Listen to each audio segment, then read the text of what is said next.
Welcome back, YouTube, and we're going to continue our series today talking about ways that college students can improve their finances as our college students are going back off to school and learning things. We want to help them improve and build and grow their their finances throughout this process. So, with that being said, I've compiled a list of tips today for our college students to choose a bank account, because I think this is one of the most important things that you can do as a college student. For myself, going into college, I use Bank of America as my primary bank. Currently, today, I do not have particularly a primary bank. I use multiple banks. I will talk about why I use those different banks as the video progresses. And I'm going to kind of talk to you all about why you may want to pick one of the same banks as myself, or why you may not want to choose any of those options that I use. So let's get started. First things first, you're a college student. What do you need to do to choose a bank account? You need to research your options. You need to know what's available. That's the first step in anything when you're making a choice, is knowing what's out there for you. You want to look for, banks. You want to look for credit unions. You may want an online bank. You may want a traditional bank. You may want a regional bank. You may want a national bank. You have to look at what options are available to you. Tip number 2 is you need to consider your online banking options with the bank that you choose. So this may not be big for some people. However, for most college students, I think it really is. If you're younger, you are more than likely someone who's raised in the digital era and is engaged in the digital era. And more than likely, you're typically on your phone a lot. And so that will be how you're going to mostly interact with your bank. And so you want a bank that is going to have user-friendly online banking, as well as you want to look at what tools they offer, how convenient is their mobile app, and what opportunities they offer as far as fees and interest rates. Now, number 3, do these banks offer a student account? This can be extremely important when we're talking about fees. So, like I said, you want to check into all these different things, but does the bank you're choosing have a relationship with your current school? So when I was at UCF, they encouraged us to open a account with Fairwinds Credit Union, because Fairwinds was on campus and they were partnered with the school, and they offered many things in cohesion with what the school was doing, and offered many different events and things just to kind of help students out. You could use your student ID with your Fairwinds bank account as your debit card. There were so many options there. So on top of that, it may change different things and allow you perks. It may also allow you to waive your monthly fee if the bank offers student accounts. Most banks today offer some form of student account or young adult account where you don't have to pay fees, typically somewhere between the ages of 17 and 24.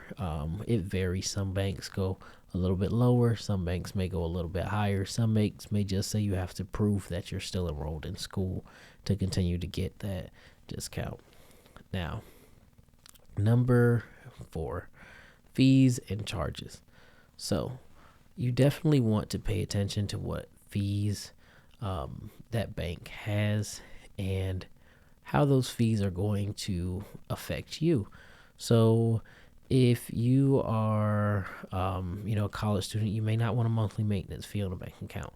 You may not be able to afford it, just as well as you can get it waived with certain banks for having a student account. So why would I pay a $15 or $20 fee to you when I could go to this other bank or credit union and not pay anything. Just as well as with ATM fees and overdraft fees. Am I going to be charged for using an ATM that's not in your network, or are you going to reimburse it? Am I going to be charged overdraft fees? Do I have overdraft protection options? Do I have the opportunity to deny my account being overdrafted? What's available to me? Tip number 5 is going to be ATM access. Now, this is something that kind of pushed me away from one of the banks that I use.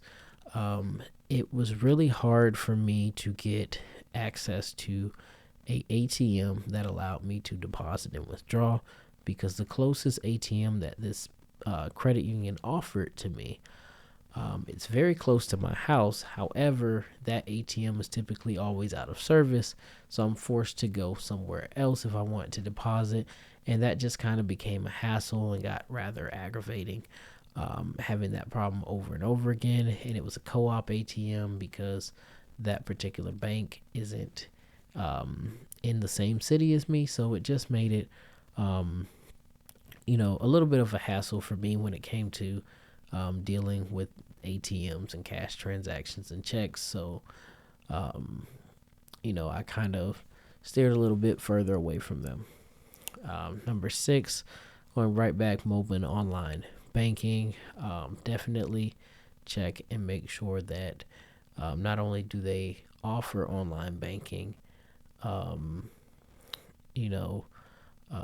but check and make sure that everything's user friendly and gonna work for you. Number 7, debit cards. Does this bank provide a debit card? For some of us, it may just be something we think of as hand in hand. If I get a bank account, I'm gonna get a debit card. However, I was kind of shocked myself. I went and opened a bank account with a bank, and I went and opened my bank account and set up my deposit, did all this stuff. And then afterwards, I typed my card number in to buy something, and then I realized, hey, my card doesn't have a Visa or a MasterCard or a Discover or an Amex logo on it. What's going on? I called the bank, and they said, oh, we don't automatically issue debit cards. That's something you have to request. And then you have to wait 2 weeks for your card to be mailed. So don't think just because you open up a bank account that it's going to automatically come with a debit card. Number 8, minimum balance requirements. So that goes right back into those fees. Is there a certain amount that I have to maintain in my account in order to not have to pay a monthly fee? So for instance, I just opened a bank account with TD Bank. They require that you keep a minimum daily balance of $100. If you dip below $100 at any point in time, then they're going to charge you a fee of $15 for that month. Now, where I'm at in life now, I can afford to keep that $100 in that bank account. Where I was at in life freshman year in college, that probably wasn't going to happen. I was guaranteed to drop below $15 a month drop below $100 a month every single month. So I would have been paying that $15 if it wasn't for having a student account, which with TD, they don't call it that. However, if you're between 17 and 23, they waive that monthly minimum balance. Number 9, interest rates. So if you want to save money in an account, look for a competitive interest rate. See what they're offering to you. Number 10 is customer service. How does the bank treat you? There is a certain few banks that I'm not going to mention by name. I'm just going to say, if they mistreat you, walk away. Excuse me. If a bank is mistreating you, go ahead and walk away from them. You're the customer. You're the one that ultimately matters in the long run. And don't keep your money with someone who mistreats you. Number 11, accessibility. So Does this bank have a online chat service? Do they have phone support? Do they have email support? How can you contact the bank? Can you walk into the bank, or is it just an online bank where you can't walk in? All those things are things to consider. And you want to know how well they do those things. So try and call and test those numbers out before you even open your account. There's some banks that'll say, hey, we have a phone number, but you call them and they put you on hold for 2 hours. Is it worth having a phone number to call if no one's going to answer you, or if it's going to be an extremely long wait time?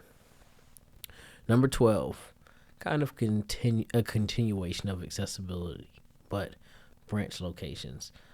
If you're someone who likes to go in and check on your money or talk to a person face to face, which I am when it comes to my money, where is the branch? How close is it to me? And is there one located at my college, and is there one located at my home? I tell people this a lot of the times, like with UCF, we had Fairwinds.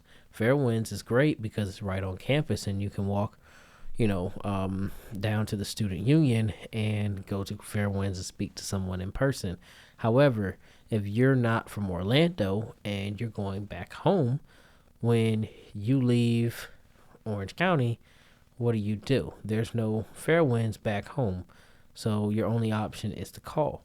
However, if you go to, per se, Chase, which is just across from campus, you may be able to go back home and there is a Chase bank, whereas there's not a Fairwinds credit union. So maybe you have a credit union and a bank account. Maybe you only have the credit union. Maybe you only have a bank account. It depends on what is accessible to you and how you like to handle your business. Number 13, additional services. So some banks offer different services. Mobile check deposit. Some have budgeting tools. Some have student loan options. Just different things.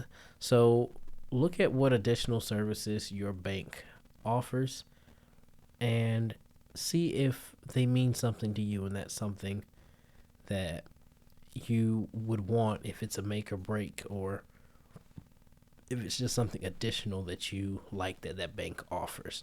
So, for instance, Navy Federal offers for businesses, they offer to help you with setting up your business and creating business plans and stuff like that. That may be something that someone who's into entrepreneurship would care about. If you know that you never want to be an entrepreneur and you want to always have a job, you might not care about that. So just look into those different services. Number 14, and this is a very important one that I recently had to deal with, and that's transferring money. So you're in college. You're probably going to have family and friends that'll send you money. You might be doing little side gigs, making money on the side. You may have to send money to pay a bill or all these different things. How easy is it for you to send money? Certain banks or credit unions are more restrictive on how you can send and receive money. What happens if Cash App isn't allowing you to get your money, or if that bank doesn't do Zelle. There's some banks that don't. Know what you want and what you need in a bank, and make sure that you talk to the bank about those things and not just assume them. Like I said, I know there's certain credit unions that don't use Zelle. I had that issue before with a specific credit union, and I'm like, hey, I want to have somebody transfer me money, and they're like, oh, they have to ACH it to you. And I'm like, ACH? I might as well have them write me a check or something and go and cash it at this point. If I'm going to wait, 3 or 4 days for an ACH to come through. Or I've had banks or credit unions that say, oh, well, we can't wire here, wire there. So it's just different things that you have to think about. Number 15, long-term potential. So, yes, you're a college student now, and certain services at a bank might suit you right now. But let's think about your future. Let's think about tomorrow. So like I said, banking with the credit union on campus. Are you going to graduate from college and work back at that same college or in that same area where that's going to be of benefit to you? Or are you going somewhere else and you know that, and so you know you don't want to waste your time banking with that credit union? Think about those types of things. Um, Number 16, credit card options. Now, this isn't for everyone, but if you're interested in getting a credit card, know what options they offer, the interest rates, the eligibility criteria, what perks and benefits they have. Just know those things going into opening up an account. Number 17 is going to be educational resources. Know what your bank offers. So some banks offer financial literacy courses. Some banks offer you help with budgeting or credit, or just many different things, different resources. Ask your bank what all educational opportunities they have to offer you, and get an understanding of that so that you know, hey, my bank offers this or my bank offers that, and you'll have an idea of how those things can benefit you throughout your time with that bank. And last but not least, my final tip for choosing a bank account as a college student is ask for recommendations. So you may have friends on campus. You may want to talk to your family members. You may want to talk to your parents because maybe they're the ones sending you money and it's easiest to bank with who they bank with. Just as well as you may want to actually talk to your advisors at the college or someone at the bank and get an understanding of what's going to be your best bet with what you need done, and take advantage of whatever opportunity is going to be the best for you. So as always, thank you all for watching, and we'll see you in the next video.